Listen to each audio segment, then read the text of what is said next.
Hello, good good evening all of you. I hope और आप सब अच्छे होंगे। Well and good. होप करता हूँ कि वो पुरानी क्लास भी देख ली होगी आप लोगों ने, मैक्सिमम लोगों ने। क्लास में वैसे तो कुछ लोग एक दो डाउट आए तो वो भी क्लास में भी डिस्कस करूँगा। अदरवाइज़ वैसे तो ज़्यादातर अच्छा ही रेस्पॉन्स मिला है। आज रात आपको क्लास के नोट्स भी मिल गए होंगे। होप आपने बना भी लिए होंगे। ठीक है। हाँ, एक चीज़ रह गई थी पुरानी क्लास में। ये सब कुछ तो मैंने बता दिया, सारे इंट्रोडक्शन तो कर दिया था। अपने इंट्रोडक्शन नहीं दिया। वैसे तो जो पुराने बच्चे हैं वो तो मुझे बहुत अच्छे से जानते हैं, बट जो नए बच्चे हैं उनके लिए I introduce myself Arsal Haider. ठीक है।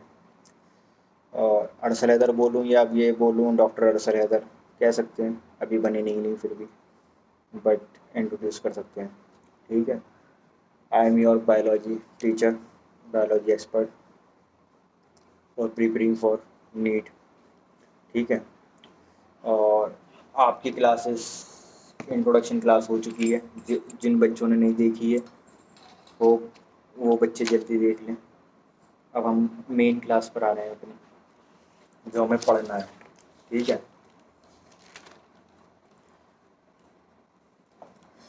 आपको क्लास के नोट्स पहुंच चुके हैं, आपके पास क्लास के नोट्स मिल गए होंगे सबको। मैंने बोला था कि जो मैं पढ़ाता हूँ वो किस तरीके से, जो पुराने बच्चे हों तो जानते हैं, जो नए बच्चे हैं उनके लिए बता रहा हूँ कि आपके पास पहले क्लास के नोट्स पहुँच जाएंगे। वो क्लास के नोट्स आप अपनी कॉपी में नोट्स कर लेंगे, दैन उसके बाद मैं आपको क्लास में आके एक्सप्लेन कर दूँगा। आपका कोई भी डाउट आता है, कोई भी प्रॉब्लम होती है, कोई भी चीज़ समझ में नहीं आ रही, एनीथिंग, किसी भी टाइम, कभी भी आप बेफिक्र होकर व्हाट्सएप पे ग्रुप पर मैसेज कर सकते हैं या पर्सनली मैसेज कर सकते हैं। कोशिश करें कि ग्रुप पर ही मैसेज करें, और जो ग्रुप वाले बच्चों को आता होगा उसका आंसर तो वो पहले आंसर कर दें। इससे ये है कि आप लोगों का एक तो रिवीजन होगा, दूसरा ये है कि दूसरा कोई एक्सप्लेन करेगा तो ज़्यादा बेटर है। अगर नहीं कर पाया, कोई भी आंसर नहीं कर पाया, तो देन मैं आपको रात तक उसका आंसर कर दूंगा। ठीक है। कोई भी प्रॉब्लम, कोई भी दिक्कत आए, आप फ़ौरन इमीडिएटली आप मैसेज ड्रॉप कर सकते हैं कमेंट सेक्शन में या व्हाट्सएप पर मैसेज करें। और हाँ, जब क्लास देखें तो क्लास के टाइम पर अपनी पिक्चर क्वालिटी इंप्रूव करके रखें। ज़्यादातर कोशिश करें 360 420 पर ही देखें। और जो क्लास की जो वो है रनिंग टाइमिंग, 1.25x कर लेना, क्योंकि स्लो चलती है वीडियो उस पर नॉर्मली। यहाँ से मैं तेज़ बोल भी दूंगा तो कोई फ़ायदा है नहीं। ये जो होता है टाइम ड्यूरेशन के उसके अकॉर्डिंग होता है, तो थोड़ा टाइम ड्यूरेशन के चक्कर में आप उसे 1.25x पे कर सकते हैं या 1.5x पे। इससे ज़्यादा मत करना, और इससे ज़्यादा करोगे तो नुकसान में रहोगे। ठीक है। कुछ बच्चों का कहना ये था कि सर वो चीज़ ठीक है, अब हम स्टार्टिंग कैसे करें, कि सबसे पहले 11th करें या 12th करें, और जो बच्चे 11th के साथ प्रिपरेशन करने के लिए आ रहे हैं उनको क्या करना चाहिए, वो कैसे करेंगे, और क्या डिफरेंट है नीट में और 11th के थ्योरेटिकल में। देखो, जो 11th में आप क्लासली पढ़ते हो, जो आपका एकेडमिक होता है, उसमें ये होता है कि आपको जो होता है थ्योरी पढ़ के उसे 4-5 लाइनों को याद करके वो आपको पेपर में लिख के आना होता है। It's a simple thing. ये सबसे ईजी थिंग, सबसे ईजी चीज़ है। लेकिन जब आप नीट के पेपर में अपेयर होने जाते हो तो आपको जो एनसीईआरटी का एक पैराग्राफ है, उस पैराग्राफ में से नहीं पता कितने क्वेश्चन बन सकते हैं। An number of question forms हो सकते हैं उसी एक पैराग्राफ से। तो ये चीज़ ध्यान रखें कि अगर आप नीट में अपेयर हो रहे हैं तो आपके लिए सबसे मस्ट थिंग क्या है कि आपको एनसीईआरटी पढ़नी पड़ेगी। आप एनसीईआरटी से बच कर नहीं जा सकते। ये नीट वालों के लिए भी है और 11th 12th वालों के लिए भी। ठीक है। आपको एनसीईआरटी ही पे मेन फोकस करना है अपना। जो मैं यहाँ पढ़ाऊँगा वो क्या होगा, सिर्फ एक कॉन्सेप्ट समझाने के लिए, एक एग्जाम्पल के थ्रू समझाने के लिए, एक कहानी के थ्रू समझाने के लिए। टीचर का काम जो होता है वो देखा है, जब मोटर मोटर का एग्जाम्पल देते हैं हम अपनी क्लास में, क्योंकि मोटर का काम जो होता है उसमें पुली होती है। पुली क्या करती है, उसका फ्रिक्शन कम करती है उसमें पानी चढ़ाने के लिए टैंक में। ऐसे ही टीचर का काम होता है। टीचर आपको सिर्फ पढ़ा सकता, समझा सकता, बट ये नहीं कि आप अगर सेल्फ स्टडी नहीं करोगे, आप खुद से मेहनत नहीं करोगे तो कुछ नहीं हो पाएगा। सबसे मेन थिंग ये है। और ऐसा नहीं है नीट के लिए कुछ नहीं है। आप 6 महीने मेरे हिसाब से चल कर देख लो, नहीं मिले रिजल्ट तो फिर बोल देना, बट ये है कि आपको कंसंट्रेशन करना पड़ेगा, फोकस करना पड़ेगा, जो चीज़ें बोलूँगा वो करनी पड़ेंगी। तो इसलिए let's see we start class start करते हैं। टॉपिक है हमारा सबसे पहले, हाँ एक इसके पीछे एक मिथ ये भी है कि सेल वाला ही चैप्टर क्यों लिया। आप लोग भी सोच सकते हैं ये चीज़, वैसे तो सोची नहीं होगी ना सोचेंगे। सेल का चैप्टर इसलिए लिया जाता है क्योंकि आपको 9th 10th में भी पढ़ाया गया, ठीक है। अब आप 11th 12th में आ गए, 9th 10th में जो पढ़ा आपने वो क्या था, प्राइमरी लेवल पे पढ़ा। लेकिन अब जब 11th 12th में आ जाते हैं तो आप जब आप पढ़ेंगे तो क्या पढ़ेंगे, हायर लेवल पर, ठीक है, सेकेंडरी पर। जब आप उसमें आएंगे मेडिकल कॉलेज में तो जब भी आपको इस सेल का चैप्टर पढ़ने को मिलेगा। तो इसलिए सिंपल मीनिंग ये है कि 9th 10th तो आपने निकाल दिया बचपन में, अब 11th 12th में आए हो तो अब पढ़ लो, ऐसा पढ़ लो कि आप मेडिकल कॉलेज में आके अच्छे से पढ़ लें। अभी अभी कुछ दिन पहले लास्ट फ्यू डेज मेरा टेस्ट हुआ, सेल वाला चैप्टर आया। मुझे सेल के बारे में इतने अच्छे से आता था, पूरी सेल फिजियोलॉजी मैंने एक बार पढ़ा, देन दूसरी बार जाकर मैंने पेपर दे दिया, और इतना अच्छा पेपर दिया मुझे पक्का ही नहीं, मेरे नंबर अच्छे आएंगे, ठीक है। तो हमारा टॉपिक ही क्या है आज, सेल वाला, cell chapter, cell the basic unit of life, class 11 NCERT 3rd unit, उसका हम स्टार्ट कर रहे हैं सेल चैप्टर, ठीक है। सेल से आप लोग क्या समझते हैं, व्हाट इज सेल, सेल क्या है, चीज़ क्या है सेल, सेल आया कैसे, सेल के बारे में क्या है, सेल से क्या हुआ है, बताओ, आंसर करो।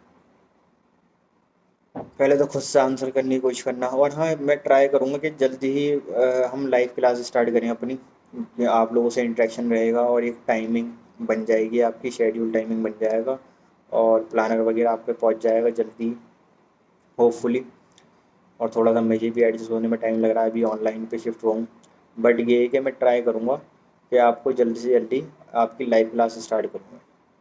लाइव क्लास में ये है कि आपको कोई भी डाउट आएगा और फिर आप लोग भी बैठे होंगे तो मुझे भी ये रहेगा कि कोई भी चीज़ आपसे पूछ सकता हूँ या कुछ भी। लाइव क्लास में ज़्यादा बेटर है, आप लोगों से इंटरेक्ट भी कर पाऊँगा, तो इसलिए जल्दी हम लाइव क्लास स्टार्ट करेंगे।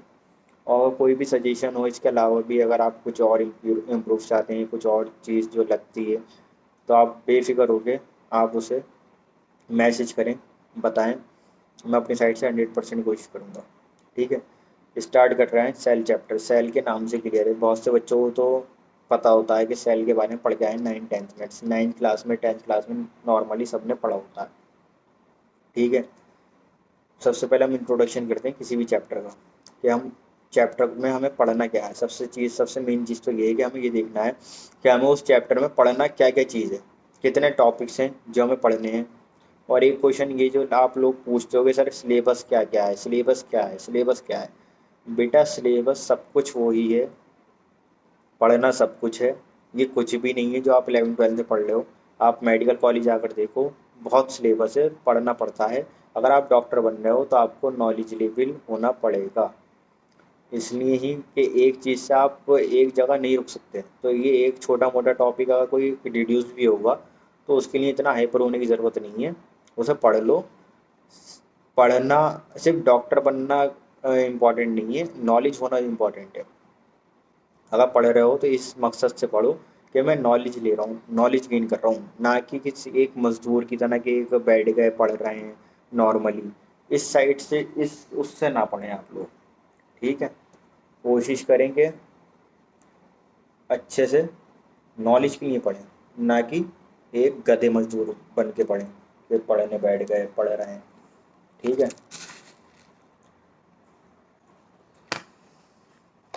भूख भी लग रही है लेकिन क्या करें, अभी भी मेरी क्लास ऑफ हुई है जस्ट, उसके बाद मैं आपके लिए क्लास रिकॉर्ड कर रहा हूँ।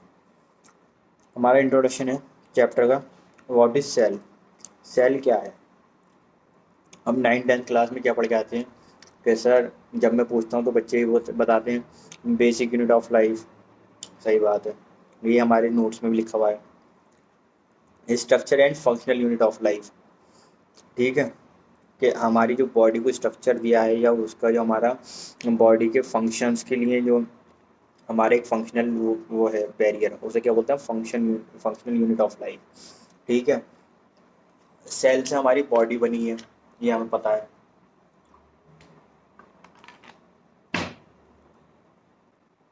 सेल से हमारी बॉडी फॉर्म्स हुई है। ठीक है, कोई भी चीज़ बनी हुई है या कोई भी चीज़ दिखती है हमें, हर चीज़ किस चीज़ से बन रही है, हम 9th 10th क्लास में पढ़ के आए। Atom, particle, cells, tissue, organ system. हमारी बॉडी ऑर्गेनाइजेशन कैसे हुई हुई है, हमारी बॉडी फॉर्म कैसे हुई हुई है, सबसे पहला क्वेश्चन ये बनता है। ठीक है, हमें पता है जो हमारी सेल है, सेल सबसे फर्स्टली चीज़ ये है कि सेल्स को हम अपनी नेक्ड आइज से नहीं देख सकते। ठीक है, हमें उसके लिए क्या लेना पड़ता है, माइक्रोस्कोप। माइक्रोस्कोप में हम सेल्स अपनी देख सकते हैं। बैक्टीरिया भी हम माइक्रोस्कोप से देखते हैं। ठीक है, ऐसी ही सेल्स होती हैं। सेल्स की जो साइज़ है वो मिनी माइक्रोमीटर होता है, बहुत छोटा साइज होता है। वो हम नेक्ड आइज से अपनी नहीं देख सकते, उसके लिए हमें क्या चाहिए होता है, माइक्रोस्कोप। ठीक है, अब ये लोग आप बताएंगे क्वेश्चन कि हमें सिंपल माइक्रोस्कोप चाहिए होता है या कंपाउंड माइक्रोस्कोप। ठीक है, पहला क्वेश्चन। दूसरी चीज़ ये हो गई कि हमारी जो बॉडी बनी है वो बॉडी कैसे फॉर्म हुई है, बॉडी में हमारी क्या है। हमारी सेल से, एक सिंगल सेल से हमारी बॉडी का वो नहीं होता, कई सारी मल्टीपल सेल्स हैं। ठीक है, जो हमारी कनेक्ट हुई हैं। सेल से क्या बनता है, टिश्यू। ठीक है, टिश्यू से क्या बनता है, हमारा ऑर्गन। ऑर्गन से क्या बने, हमारे ऑर्गन सिस्टम। ऑर्गन सिस्टम ये हमारी पूरी बॉडी कंप्लीट। ठीक है, तो what is cell, cell is the basic unit of life. एक तो ये बताते हैं बच्चे 9th क्लास वाली definition. And also structure and functional unit of life, ये भी ठीक है। ठीक है, सेल होती कितने टाइप की हैं, सेल के टाइप्स क्या क्या हैं, ये चीज़ भी इम्पॉर्टेंट है। सेल हमारी दो टाइप की होती हैं, कौन कौन सी होती हैं बताओ, यूनिसेलुलर एंड मल्टीसेलुलर। यूनिसेलुलर यानी कि नाम से क्लियर है, यूनी मीनिंग वन, सिंगल। और हाँ, कुछ वर्ड्स मीनिंग्स हैं, जिसको चाहिए वो मुझे पर्सनली मैसेज कर देना। ये जो बायो की टर्म्स होती हैं, हैप्लो मीन्स क्या होता है, हैप्लो मीन्स होता है हाफ, हमारी उसमें यूज़ होता है प्लॉइडी में। ठीक है, uni means single, multi means multiple से, एक से ज़्यादा। ठीक है, इनएनिमेट, इनएनिमेट का मतलब होता है नॉन लिविंग। एनिमेट, ये क्या होता है, हमारा लिविंग। जब आप एनसीईआरटी का फर्स्ट पेज खोलेंगे, स्टार्टिंग में इंट्रोड क्लास चैप्टर 1 से पहले एक वो दिया हुआ है इंट्रोडक्शन, उसमें जब आप पढ़ेंगे तो उसमें ये लिखा हुआ है इनएनिमेट एंड एनिमेट। आप कहोगे सर ये तो हमारे चैप्टर में है नहीं, सेल वाले में, बट उसमें है, इस इंट्रोडक्शन में, और इस पर भी क्वेश्चन आया हुआ है। तो इसलिए एक बार उसकी भी रीड मार लेना, क्योंकि बच्चे क्या करते हैं, डायरेक्ट चैप्टर से स्टार्ट करते हैं, उस पैराग्राफ को छोड़ देते हैं। ठीक है, छोड़ना कुछ नहीं है, नीट के पर्सपेक्टिव से हर लाइन, हर चीज़, हर एक वर्ड क्वेश्चन बन सकता है, कुछ भी, बस दिमाग खुला रखना है। ठीक है, यूनिसेलुलर, यूनिसेलुलर का मीन क्या हुआ कि सिंगल सेल जो है हमारी, उससे हमारा बॉडी फॉर्म्स हुई है। ठीक है, यूनिसेलुलर में ये होता है जो वो हमारी सेल से, उस सेल का क्या फंक्शन होनी है, उसमें क्या क्या क्वालिटी होनी चाहिए, क्या उसके गुण होने चाहिए, अगर हम हिंदी बोल तो केपेबल ऑफ इंडिपेंडेंट एग्जिस्टेंस, कि वो एक अकेली अपने आप में इंडिपेंडेंटली एग्जिस्टेंस करे अपने उसमें, कि उसे किसी ज़रूरत, किसी सहारे की नहीं है। ठीक है, anything less than a cell does not ensure independent living. अब वायरस है, वायरस का एग्जाम्पल दिया जाता है इसमें हमारा। वायरस जो होता है वो सेलुलर है, नॉन सेलुलर है, पहला क्वेश्चन आपको ये करना है। अब बच्चे बोलते हैं सर नॉन सेलुलर है, ठीक है, नॉन सेलुलर है। जब तक वो हमारी, अगर ये टेबल है, ये इस टेबल पे अगर वायरस रखा हुआ है, फॉर एग्जांपल अभी कोविड आया था, कोविड जब तक बाहर के सराउंडिंग में था तो कोई वो लिविंग नहीं था, कुछ नहीं हो रहा था। बट जब वो होस्ट की बॉडी में जाता है, यानी कि जब हमारी बॉडी में जा रहा है वो, तो वो जब जाकर क्या होता है, वो लिविंग फॉर्म होता है। ठीक है, क्योंकि वो होस्ट की बॉडी में आ गया, हमारी बॉडी में आके वो लिविंग हुआ। उससे पहले जो है बाहर है, जब तक वो क्या है, नॉन लिविंग। ये भी क्वेश्चन आता है नीट में, कि ऐसा क्वेश्चन बोल देंगे आपसे कि एक टेबल पर हमारा वायरस है, ठीक है, ये बाहर सराउंडिंग में वायरस है। ये आप चैप्टर नंबर 2 बायोलॉजिकल क्लासिफिकेशन में पढ़ेंगे वायरस की डेफिनेशन में। जब तक वायरस होस्ट की बॉडी से बाहर है, जब तक वो नॉन लिविंग है। जब वो होस्ट की बॉडी में एंटर कर जाता, तो जब वो क्या हो जाता, लिविंग। सिंपल है, क्लियर है। उसके बाद वायरस जो होता है हमारा नॉन सेलुलर होता है।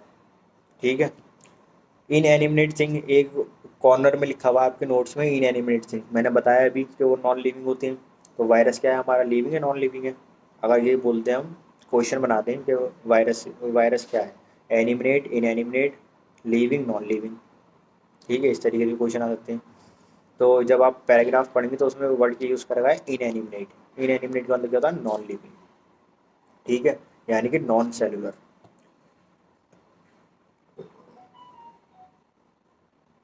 ठीक है, अब तक कोई डाउट, कोई प्रॉब्लम नहीं आ रही होगी। बहुत सिंपल सिंगल चीज़ें बता रहा हूँ, बहुत ईजिली बताने की कोशिश कर रहा हूँ। हो सकता है एक आधा को अगर डाउट आ जाए तो वो जब भी मैसेज जरूर करें, कितना भी सिली से सिली डाउट हो पूछ लेना, पूछने में शर्माना मत। जो अपनी फीस दे रहे हो सब अपने अपने उस पर एक चीज़, क्योंकि यही बेसिक चीज़ है। चैप्टर मैंने इसलिए लिया है कि जो आफ्टर 12th आए उन लोगों ने तो पढ़ रखा होता, और जो अभी 11th 12th में जो फ्रेशर्स हैं उनको प्रॉब्लम आए कभी इस चक्कर में। और ये सेल जो है चैप्टर, ये बिल्कुल बेसिक चीज़ है, यहाँ से स्टार्टिंग है हमारी, इसलिए ये चैप्टर स्टार्ट करा है। ठीक है, ऑर्गेनिज्म, ऑर्गेनिज्म यानी कि हमारी बात कर रहे हैं on the basis of cells, कि हमारी जो बॉडी बनी है, जो हम ऑर्गेनिज्म हैं जैसे बैक्टीरिया है, एमोइबा, ह्यूमन, ये कैसे होते हैं, कौन हम क्या होते हैं, मल्टी सेलुलर, यूनिसेलुलर। आपको आंसर करना है पहले, बताओ जतिन भाई क्या होते हैं, unicellular, multi cellular? Multi cellular. एक हमारे डॉक्टर साहब बैठे हुए उन्होंने आंसर कर दिया मल्टी सेलुलर। ठीक है, तो ये यूनिसेलुलर वाले कौन से होते हैं, यूनिसेलुलर वाले की डेफिनेशन क्या है, the organism which are made up of a single cells. Unicellular वाली क्या होती है, सिंगल सेल से फॉर्म होते हैं। ठीक है, एग्जाम्पल 9th क्लास से पढ़ते हुए आ रहे हैं, एमोइबा, बैक्टीरिया, एटसेट्रा। और भी इसके और भी एग्जाम्पल्स हैं, वो एग्जाम्पल आप खुद लिखकर मुझे कमेंट करेंगे। Second, multicellular. Multicellular, the organism which are made up of multiple cells, यानी कि एक सेल से ज़्यादा सेल से बने हुए। वो कौन से लोग हैं, वो कौन है, कौन सा ऑर्गेनिज्म है वो, ह्यूमंस। हमारी जो हार्ट सेल्स हैं वो मल्टीपल सेल्स होती हैं, नर्व सेल्स हैं वो इसका एग्जाम्पल हो सकती हैं, और लॉट्स ऑफ थिंग्स। ठीक है, ये आप लोग अपने एग्जाम्पल ज़रूर देख लें, और पढ़ने से सबसे पहले नोट्स कॉपी पर कर लें, देन उसके बाद क्लास देखें। क्लास देखने के बाद आफ्टर द क्लास 15 से 20 मिनट लगेंगे, 2 पेज की रीडिंग करनी है, और बस पूरे पैराग्राफ में मेरे अलावा जो पढ़ाया हुआ होगा उसके अलावा कुछ नहीं मिलेगा, सब कुछ यही है नोट्स में। बट एक बार रीडिंग कर लेना, एक पैराग्राफ एक शॉर्टली पढ़ लेना, उससे थोड़ा चीज़ों में क्लैरिफिकेशन और आ जाएगा। ठीक है, हिस्ट्री ऑफ द सेल, किसी भी चीज़ की हिस्ट्री, कि उसकी हिस्ट्री क्या है। ठीक है, तो सेल की हिस्ट्री भी निकालनी ज़रूरी है। अब ये काम करते हैं, अब जब हम इस चैप्टर को पढ़ेंगे ना तो इसमें डेटा डेटा आता है। डेटा कैसा कि 1978, 1958, 1951 मैथमेटिकल कैलकुलेशन होती है।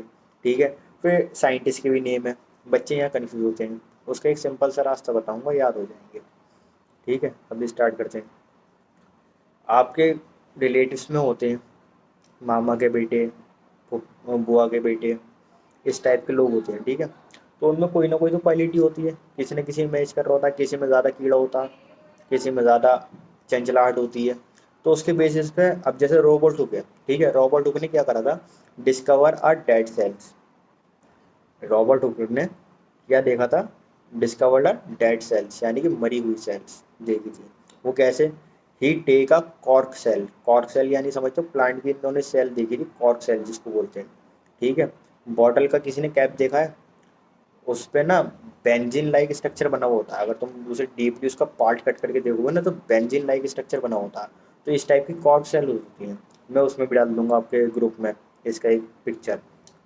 ठीक है, ही ऑब्जर्व, इन्होंने क्या ऑब्जर्व करा, जब उसे देखा उसमें माइक्रोस्कोप वगैरह में, कि Honey comb like structure, Honey comb like structure यानी कि जैसे कि उसका बेंजीन रिंग का स्ट्रक्चर देखा है, इसके पूरे एक चैनल बना हुआ है बेंजीन रिंग का, और उस पर कहीं कहीं पर हनी चिपकी हुई, यानी कि एक मधुमक्खी, इस टाइप का एक इन्होंने एग्जाम्पल दिया अपनी, यही हमारी थ्योरी में भी लिखा हुआ है एनसीईआरटी में।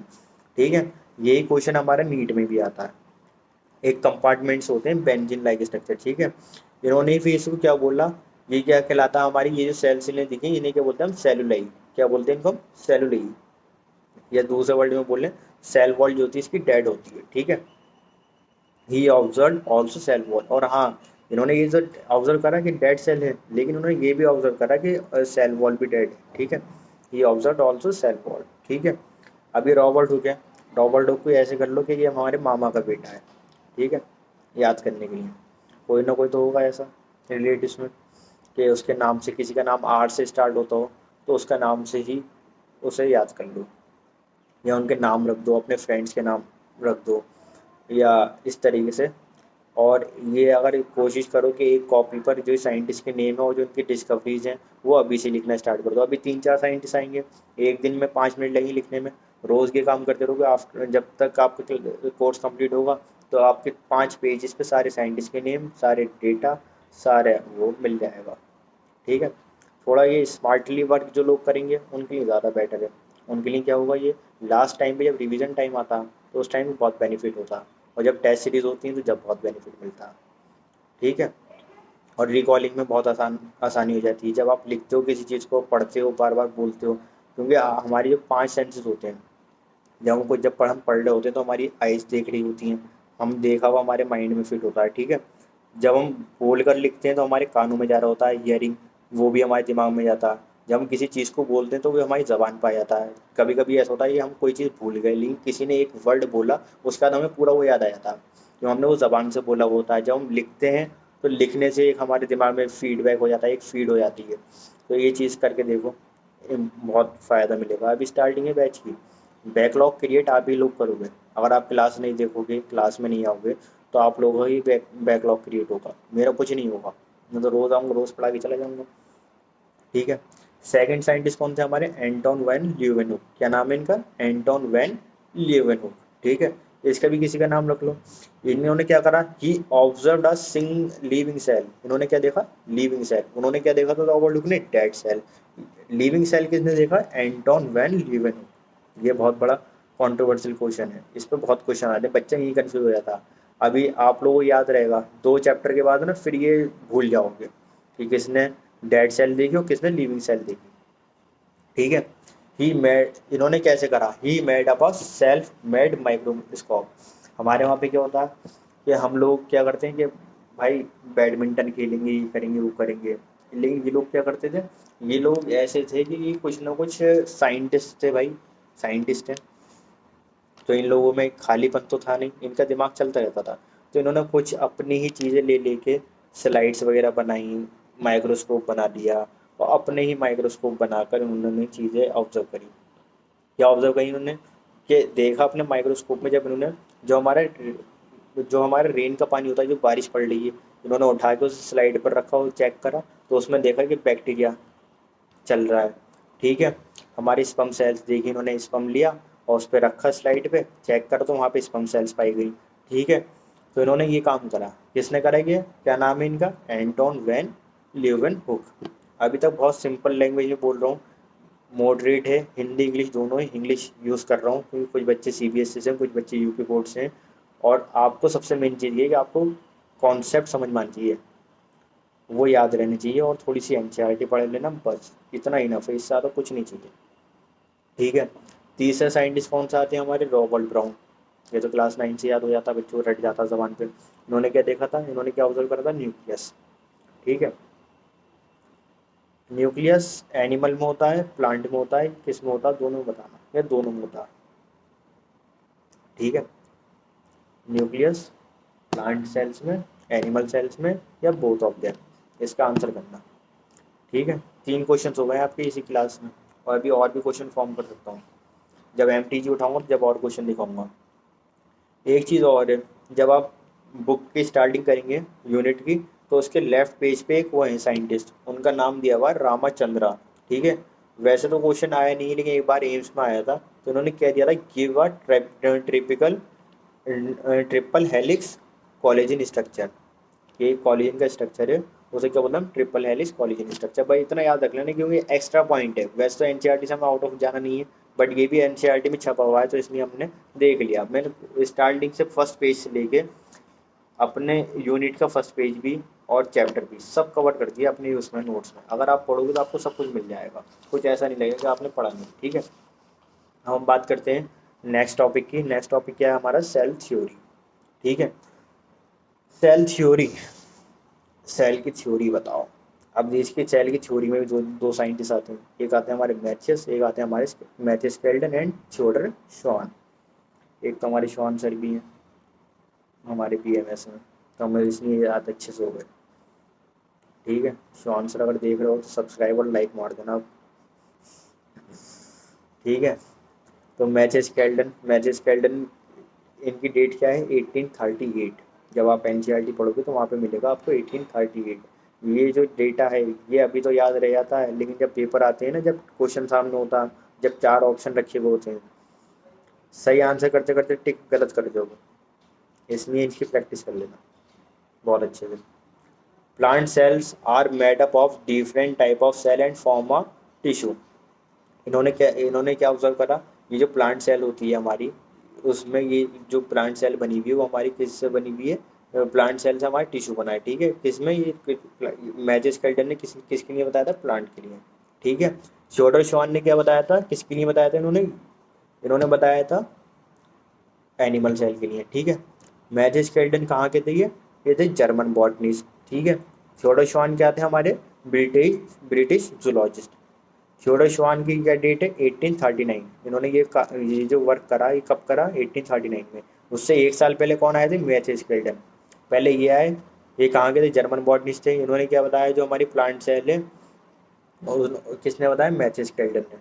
श्योडर श्वान ने क्या बनाया, ये है हमारे ब्रिटिश जूलॉजिस्ट, 1839 में इन्होंने बताया presence of a thin outer membrane, plasma membrane, outer membrane जिसको हम बोलते हैं प्लाज्मा मेम्ब्रेन। ठीक है, अब दो क्वेश्चन बनते हैं, ये भी क्वेश्चन इंपॉर्टेंट है।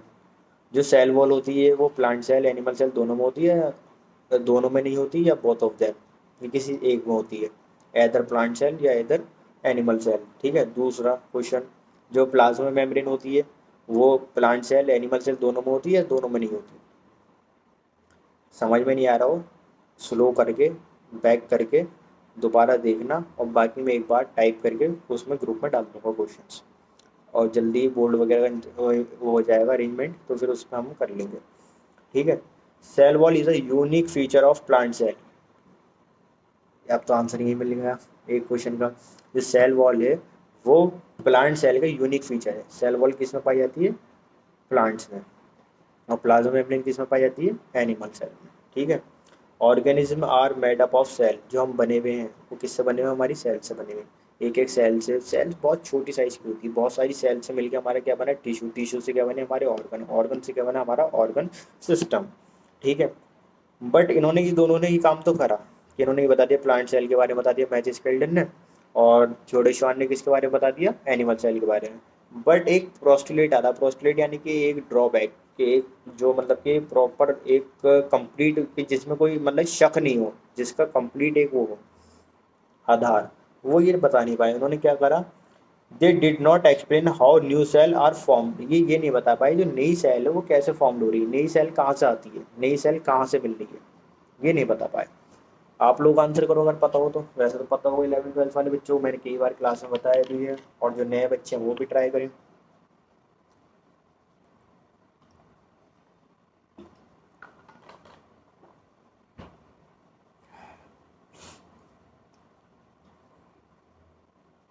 बताओ बताओ, आंसर करो।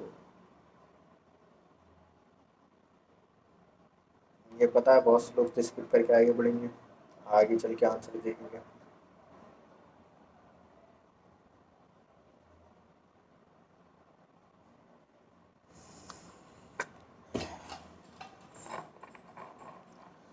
हाँ जी, इनका ये ड्रॉबैक था कि ये नहीं बता पाए जो नई सेल्स हैं वो कैसे बनती हैं, और क्या कैसे, बाकी सब बताया इन्होंने, सब बढ़िया काम करा, सारे काम करे, बस वही है ना कि एक कमी रह गई, ये वही वाला काम करा इन्होंने। तो उसका फिर दूसरा टॉपिक आता है, हमारा नेक्स्ट टॉपिक है मॉडिफाइड सेल थ्योरी। जो हमारी सेल थ्योरी है उन्हें मॉडिफाइड किसने करा। This theory however did not explain as to how new cell were form, कि ये लोग ये नहीं बता पाए थे दोनों कि हमारी नई सेल कैसे फॉर्म होती है। तो फिर नए साइंटिस्ट आए, उनका नाम क्या है, रूडोल्फ विर्चो। रूडोल्फ विर्चो 1855 में आए, इन्होंने बताया कि first explain that cell divided and new cell are form from pre existing cells. इन्होंने क्या बताया कि जो रूडोल्फ, इनका नाम क्या था, रूडोल्फ विर्चो, कब आई, 1855 में। इन्होंने ऑब्जर्व करा जो हमारी नई सेल्स आती हैं कहाँ से आती हैं, जो हमारी पुरानी सेल्स होती हैं वो डिवाइड करती हैं आगे। ठीक है, या उन्हें डिवीज़न बोल दो या रिप्रोड्यूस बोल दो, दोनों चीज़ें बोल सकते हैं। बट मेनली हम क्या टर्म यूज़ करते हैं, सेल हमारी डिवाइड करती है, सेल डिवाइड करती है, तो सेल डिवाइड करके क्या बनाती है, एक पुरानी सेल से एक आगे नई सेल्स बनती हैं। आप नोट्स में देखोगे एक सेल बना रखी है, उसके आगे एरो है, उसके बाद फिर क्या बन गई, दो सेल्स बन गई, उन्हें क्या बोलते हैं हम, टू डॉटर सेल्स, ठीक है। Then he modified the hypothesis of Schleiden and Schwann to give cell theory a final shape. Hypothesis मतलब क्या होता है कि मतलब कि जिसका वो मतलब एप्लीकेबल नहीं थी अभी तक, इन्होंने फिर क्या करा, जैसे सेल थ्योरी को पूरा मॉडिफाइड करा और इन्होंने एक फाइनल शेप दिया। इन्होंने बताया कि देखो, मैथ्यू स्केल्टन ने क्या बताया कि जो हमारी प्लांट सेल है, उन्होंने बताया मैथ्यू स्केल्टन ने, कहाँ के थे ये, जर्मन बॉटनिस्ट थे। 1838 में इन्होंने ये वर्क करा, ठीक है। 1839 में कौन आया, ब्रिटिश जोलॉजिस्ट, क्या नाम था उनका, थियोडर श्वान। इन्होंने क्या बताया, एनिमल सेल के बारे में, ठीक है। सेल वॉल किसका यूनिक फीचर है, प्लांट सेल का। एनिमल सेल्स में क्या पाया जाता है, प्लाज्मा मेम्ब्रेन, ठीक है। बट ये नहीं बता पाए सेल्स के बारे में, उन्होंने मैक्सिमम चीज़ें बता दी, बट इन्होंने ये चीज़ नहीं बताई कि जो हमारी नई सेल्स आ रही हैं वो कहाँ से आ रही हैं, कैसे आ रही हैं। तो वो फिर आगे किसने बताया, हमारा रूडोल्फ विर्चो ने 1855 में। इन्होंने क्या बताया, जो हमारी पुरानी सेल्स होती हैं वो पुरानी सेल्स आगे चल के डिवाइड करती हैं, एक पुरानी सेल से आगे जाके और सेल्स बनती हैं, जिसे हम बोलते हैं फाइनल मॉडिफाइड सेल थ्योरी, इन्होंने बताया, ठीक है। उस जो सेल हमारी प्री एग्जिस्टिंग यानी पुरानी सेल, जो पहले की सेल है, वो आगे चल के डिवाइड हो रही है, और उसका नेम क्या रखा है इन्होंने, ओमनिस सेलुला ई सेलुला, क्या रखा, ओमनिस सेलुला ई सेलुला, ठीक है। अब हम आ जाते हैं सेल थ्योरी अंडरस्टूड, कि हम सेल थ्योरी को कैसे अंडरस्टूड करेंगे। All living organism are compose of cell and product of cells. जो हम लिविंग ऑर्गेनिज्म बने हुए हैं, जो हमारे बॉडी स्ट्रक्चर बनी हुई है, वो किससे बनी हुई, सेल से, ठीक है। हम बने किससे, कंपोज किससे हुए, सेल से, ठीक है। जो हमारे प्रोडक्ट हैं, प्रोडक्ट यानी कि जो हमारी ऑर्गन्स बोल सकते हैं, ठीक है, वो क्या है हमारी, सब किससे बना हुआ है, सेल से। All cell arise from pre existing cells, pre existing cells यानी कि जो हमारी पुरानी सेल्स है, वो सेल्स आगे चल के डिवाइड हुई, रिप्रोड्यूस हुई, उससे हमारी नई सेल्स बनी, ठीक है। पुरानी सेल्स जो होती है वो डेड होती जाती है, नई सेल्स बनती जाती हैं, ठीक है। हमने सेल्स वाले चैप्टर में पढ़ा भी है कि कई सारी टाइप की सेल्स भी होती हैं, मेरिस्टेमेटिक सेल्स, परमानेंट सेल्स, ठीक है। तो मेरिस्टेमेटिक सेल्स कौन सी होती है वो बताना, ये एक टर्म है मेरिस्टम। मेरिस्टम का वर्ड मीनिंग बताया था मैंने, जो पुराने बच्चे हैं वो ज़रूर आंसर करें कि मेरिस्टम मीन्स क्या होता है, ठीक है। Activities of an organism are the outcome of sum total of activities and interaction of its constituents of cells, ठीक है। जो हमारी सेल्स हैं, वो जो हम आउट मतलब जो हम आगे मैं बोल रहा हूँ या कुछ भी कर रहा हूँ, ये जो भी चीज़ है वो हमारी सेल्स वगैरह के थ्रू हो रही है, ठीक है। कैसे, जो हम ऑर्गेनिज्म है, जो हमारा सम टोटल एक्टिविटीज, जो हम एक्टिविटीज़ कर रहे हैं, और जो हमारी अंदर इन साइड द बॉडी हमारी सेल्स क्या होती हैं, डिवाइड हो रही हैं, रिप्रोड्यूस हो रही हैं। बहुत सारी सेल्स क्या होती हैं, डेड हो जाती हैं, पुरानी सेल्स डेड हो जाती हैं, नई सेल्स बन जाती हैं, ठीक है। जो हम हमारा जो साइज इंप्रूवमेंट हुआ है, जैसे कि फॉर एग्जांपल जब हम छोटे थे, 1 साल के थे, 1 साल के छोटा साइज था हमारा, इतने बड़े नहीं थे। फिर जैसे जैसे बढ़ते गए एज बढ़ती है, लोगों को लगता है कि एज बढ़ती है, एज नहीं बढ़ती भाई। जो हमारी सेल्स हैं वो डिवाइड होती हैं, उन सेल से हमारे टिश्यू डिफ्रेंशिएट होता है, टिश्यू से हमारे ऑर्गन डिफ्रेंशिएट होते हैं, ऑर्गन से हमारा पूरा ऑर्गन सिस्टम बनता है, ठीक है। ये चलता है हमारी बॉडी में। अभी तक कोई डाउट नहीं होगा, हो अगर आए तो मैसेज कर देना। सेल का हम ओवरव्यू देखते हैं, ये भी एक हेडिंग है आपके एनसीईआरटी में। आपके क्लास 11th में, क्लास 12th में, आपके सीबीएसई में तो वैसे ये कराया जाता है, यूपी बोर्ड में नहीं कराया गया एक्सपेरिमेंट। एक वो होता है अनियन पी सेल, अनियन का एक हम टिप लेते हैं, उसे काट के हम देखते हैं। जब उसे देखते हैं तो बाहर हमें क्या दिखती है, सेल वॉल, अंदर क्या दिखती है, प्लाज्मा मेम्ब्रेन, और फिर जब सबसे इनसाइड देखते हैं तो हमें क्या मिलता है, न्यूक्लियस, ठीक है। तो ये किसका एग्जाम्पल हुआ है, हमारा प्लांट सेल का, ठीक है। ह्यूमन चीक सेल्स यानी कि जब हम अपनी चीक सेल्स की जब हम देखेंगे, to study a typical animal cell, हम जब टिपिकल एनिमल सेल की स्टडी करेंगे तो उसमें क्या देखते हैं हम, बाहर की साइड में क्या दिखेगा हमें, प्लाज्मा मेम्ब्रेन, और अंदर साइड क्या दिखता है, न्यूक्लियस। 2 4 क्वेश्चन पूछे थे वो यहीं क्लियर हो गए होंगे, आंसर मिल गए होंगे, ठीक है। अब हम सेल को डिफ्रेंशिएट करेंगे on the basis of nucleus, nucleus के बेसिस पर हम क्या करेंगे, सेल को डिफ्रेंशिएट करेंगे। 2 टाइप की सेल्स होती हैं हमारी, prokaryotic and eukaryotic. I think आपके जो नोट्स गए हुए हैं आपके ग्रुप में वो यहीं तक थे। एक सेकंड चेक करता हूँ।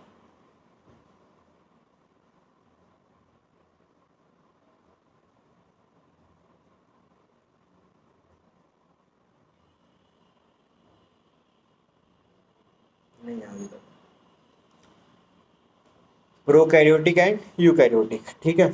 अब आप लोगों को आंसर करना है जो हम ह्यूमन से हम किस में आते हैं, प्रोकैरियोटिक्स में या यूकैरियोटिक्स में। वैसे तो आंसर तो इसी वीडियो में मिल जाएगा। प्रोकैरियोटिक यानी प्रो मीन्स पुराना, प्रो मीन्स पुराना, यो मीन्स क्या होता है ट्रू यानी कि करंटली वाला। अब जो चल रहा है हमारी पहले जो एनसीईआरटी थी वो तो इस बेसिस पे थी, बट अब जो इस टाइम पे ट्रेडिशन चल रहा है वो क्या चल रहा है, आईफोन 12 प्रो। तो प्रो का मीन्स तो पुराना हुआ, बट अब क्या है वो प्रो का मीन्स एडवांस, अगर हम अदर टेक्निकल वर्ड में यूज़ करें तो। But in biology pro means primitive, primitive यानी कि पुराना। यूकैरियोटिक्स मीन्स न्यू यानी कि ट्रू, जस्ट अभी का, ठीक है। कैरियो मीन्स क्या होता है, कैरियो मीन्स होता है न्यूक्लियस। किसके लिए यूज़ करते हैं हम कैरियो, जहाँ भी कैरियो वर्ड यूज़ होगा वो किसके लिए यूज़ होगा, न्यूक्लियस के लिए।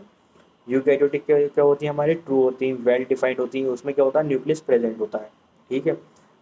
अब ये भी आप लोगों का क्वेश्चन है कि प्रोकैरियोटिक में न्यूक्लियस होता नहीं होता, यूकैरियोटिक में होता नहीं होता। यूकैरियोटिक में तो पता चल गया, प्रोकैरियोटिक का आप बताओगे, ठीक है। दोनों में कॉमन थिंग क्या है, दोनों में जो मतलब कॉमन चीज़ है, एक होता है ना जैसे हमारे फ्रेंड्स होते हैं, उनके भी एक कॉमन फ्रेंड होता है, हो जाता है कि एक हमारा कॉमन फ्रेंड है। तो ऐसे ही इसकी कॉमन थिंग्स, इन दोनों में मतलब सिमिलरिटीज़ क्या क्या है, प्लाज्मा मेम्ब्रेन, राइबोसोम्स, साइटोप्लाज्म, ठीक है, ये चीज़ है।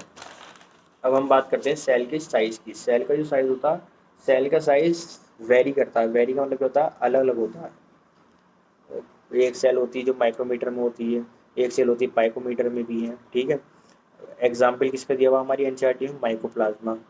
माइकोप्लाज्मा क्या है ये आपको आंसर करना है।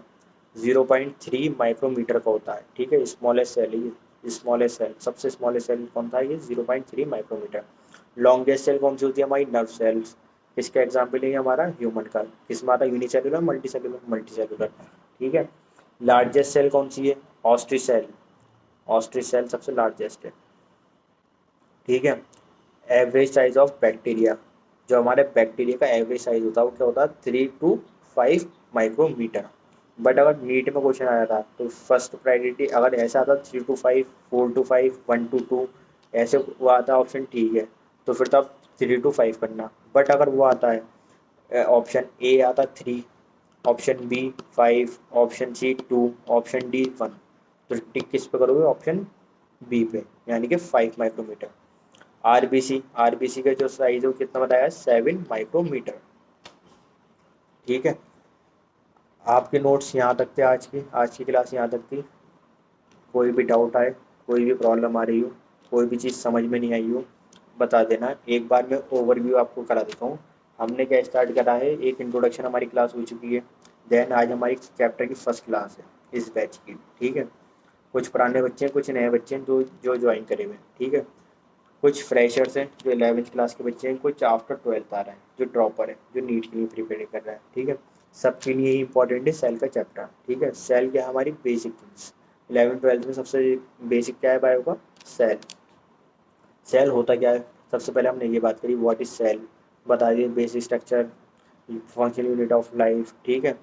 देन उसके बाद हमने बताया कि हमारी जो सेल्स है, यूनिसेलुलर मल्टी सेलुलर, दोनों पे हमने बात कर ली, ठीक है। यूनिसेलुलर जो इंडिपेंडेंटली एग्जिस्टेंस करे, और मल्टी सेलुलर यानी कि जो एक सेल से ज़्यादा सेल से मिलकर बना हो। यूनिसेलुलर का एग्जाम्पल बता दिए, मल्टी सेलुलर का एग्जाम्पल बता दिए, ठीक है। रॉबर्ट हुक, फिर हमने हिस्ट्री ऑफ सेल्स के बारे में बात करी, रॉबर्ट हुक ने क्या बताया, रॉबर्ट हुक ने डेड सेल बताई, एंटोन वन लीवन हुक ने क्या बताई, एनिमल सेल बताई, इनके एग्जाम्पल्स हैं। रॉबर्ट ब्राउन ने क्या बताया, हमें न्यूक्लियस के बारे में बताया। एक रामाचंद्रन थे, उन्होंने क्या बताया, ट्रिपल हेलिक्स कोलेजन स्ट्रक्चर, ये हमारे आउट ऑफ द एनसीईआरटी है, बट एक लाइन है, कोई इतनी बड़ी इशू नहीं है। सेल थ्योरी बताई हमने, मैथ्स स्केल्टन एंड थियोडोर श्वान, दो साइंटिस्ट थे। इन्होंने मैथ्स स्केल्टन 1838 में, जर्मन बॉटनिस्ट थे, इन्होंने किसके बारे में बताया, प्लांट सेल के बारे में। थियोडोर श्वान ब्रिटिश जूलॉजिस्ट थे, 1839 में, उन्होंने क्या बताया, प्लाज्मा मेम्ब्रेन के बारे में, और ये बताया जो हमारे सेल वॉल है वो क्या है, हमारे यूनिक फीचर है। सिर्फ मैजेस कैल्डर ने किस पे काम करता है, प्लांट सेल पे। बट जो छोटे शिवानी, जब आप एनसीईआरटी पढ़ोगे तो उन्होंने प्लांट सेल एनिमल सेल दोनों पे काम करा। उन्होंने प्लांट सेल में क्या बताया, प्लाज्मा मेम्ब्रेन। एनिमल सेल में क्या बताया इन्होंने, cell wall is the unique feature of plant cell, ठीक है। उसके बाद इनका एक प्रोस्लेट था। प्रोस्लेट क्या था कि इन्होंने ये नहीं बता पाया जो हमारी न्यू सेल्स हैं, जो हमारी नई सेल्स आती हैं वो कहाँ से आती हैं, कैसे आ रही हैं, ठीक है, कहाँ से बन रही हैं। तो वो किसने बताया, रूडोल्फ विर्चो ने 1855 में। जो हमारी पुरानी सेल्स होती है वो आगे चल के डिवाइड करती है, उसके डिवीजन से दो सेल्स बनती हैं जिसको हम टू डॉटर सेल्स बोलते हैं। जो प्री एग्जिस्टिंग सेल होती है, प्री एग्जिस्टिंग मीन यानी जो पुरानी सेल होती है, उसे हमारी एनसीईआरटी टर्मिनोलॉजी में क्या बोलते हैं, ऑमनिस सेलुला ई सेलुला, ठीक है। कि इसने रूडोल्फ विर्चो ने जो सेल थ्योरी थी उसको मॉडिफाइड करा और इसको एक फाइनल शेप दिया। अब क्वेश्चन आता है कि फाइनल शेप किसने दिया सेल थ्योरी, तो उस पर किस पर टिक करेंगे हम, रूडोल्फ विर्चो, ठीक है। और नॉर्मल सेल थ्योरी की बात कर रहे हैं तो उसमें किसका नाम आता है, मैजेस्केल्ड एंड थियोडर श्वान। ये जरूर याद रखना, कौन ब्रिटिश जोलॉजिस्ट है, कौन जर्मन बॉटनिस्ट है, ठीक है। और इनकी डेट कलेक्शन, डेट 1838 किसकी, 1839 किसकी। सेल थ्योरी को हम कैसे अंडरस्टूड करेंगे, ये बता दिया है कि हम जो हमारी जो बॉडी बनी हुई है, जो हम बने हुए वो किससे बने हुए हैं, सेल से, ठीक है। उस सेल से हमारे क्या बने हुए हैं, हमारे ऑर्गन्स बने हुए हैं, ठीक है। प्री एग्जिस्टिंग सेल से ही हमारी नई सेल्स बनती हैं, ठीक है। ओवरव्यू सेल्स में क्या पढ़ेंगे हम, दो एग्जाम्पल दिए हुए पढ़ लेना, एक अनियन पी का है, एक उसका ह्यूमन चीक सेल का, ठीक है। सेल को हमने डिफ्रेंशिएट करा on the basis of nucleus, prokaryotic eukaryotic. Prokaryotic यानी before primitive, karyo nucleus, karyo मतलब न्यूक्लियस। प्रोकैरियोटिक में न्यूक्लियस होता नहीं होता, ये आपको आंसर करना है। यूकैरियोटिक में ट्रू यानी कि जो अभी करंटली चल रहा है, वेल डिफाइंड न्यूक्लियस प्रेजेंट होता है। कॉमन थिंग क्या है इनमें, ribo plasma membrane, ribosome, cytoplasm, इनमें कॉमन है, ठीक है। सेल का साइज होता है, जो हमारी सेल्स होती हैं वो वेरी करती हैं, यानी कि उनका साइज अलग अलग होता है, ठीक है। Example, mycoplasma, mycoplasma 0.3 micrometre smallest cell है हमारी। लॉन्गेस्ट सेल पूछा तो किसका एग्जाम्पल देना हमें, नर्व सेल का। लार्जेस्ट सेल पूछा तो ऑस्ट्रिच एग सेल होती है, जो हमारा ऑस्ट्रिच का एग होता है ना उसकी cell. Average size of bacteria 3 to 5 micrometre. RBC size 7 micrometre. Now आज के लिए इतना ही, कल मिलते हैं। कल की नई क्लास में नया टॉपिक होगा। आपका काम क्या है, सिर्फ नोट्स बनाने हैं। नोट्स को एक बार पढ़ना है, एक बार क्लास देखनी है, एक बार आपको सिर्फ एनसीईआरटी रीड करनी है। कोई भी वर्ड समझ नहीं आ रहा हो एनसीईआरटी, कोई भी प्रॉब्लम आ रही हो, इमीडिएटली व्हाट्सएप पर मैसेज कर देना है किसी भी टाइम, और एज सुन एज पॉसिबल मैं उसका रिप्लाई करने की कोशिश करूँगा, ठीक है। उससे पहले जो बच्चे और ग्रुप में ऐड हैं, अगर उनको आता है तो वो पहले आंसर करेंगे, उनका रिवीजन हो जाएगा। और वो नहीं कर पाते तो देन फिर मैं उसका आंसर कर दूंगा आपको, ठीक है। कोई भी प्रॉब्लम आए, कोई भी चीज़ में दिक्कत आ रही हो बता देना, कोई सजेशन हो, कुछ इम्प्रूवमेंट करने हो वो बता देना आप लोग, ठीक है। All the best and bye bye, टाटा, ठीक है। आज के लिए इतना ही।